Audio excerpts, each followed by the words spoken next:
Good morning po sa lahat. Ako po si Liman, active member of Sakay Cooperative. Kahit wala na po ako sa company, matagal na po, continue pa rin po yung pagiging member ko sa Sakay. Up until now po, continuous pa rin yung weekly and share capital contribution ko sa Sakay. Kasi po maganda po yung benepisyo po na nakita ko sa Sakay. Malaking tulong po ito sa akin sa bawat araw kong trabaho dito sa lugar ko, sa isla kung saan ako ngayon.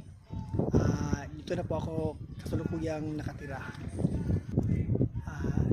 Dito po sa isla, yung motor din po yung means of transportation ko dito, papunta bahay, papuntang trabaho, balik po sa bahay.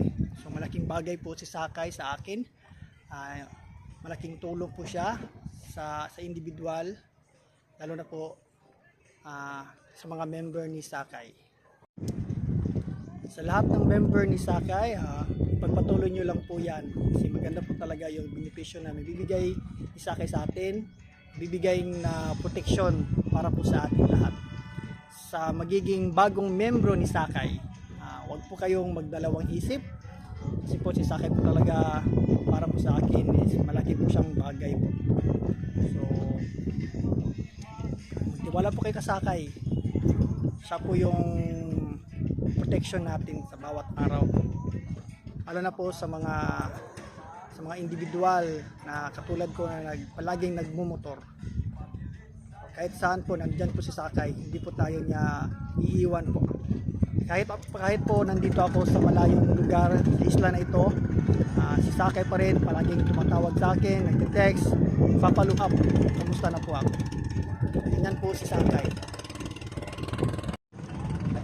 Mula po dito sa Island Born of Fire, Camiguin. Saan po ako nandito? Ako po si Liman, proud member of Sakay. At masasabi ko po sa Sakay, salamat Sakay!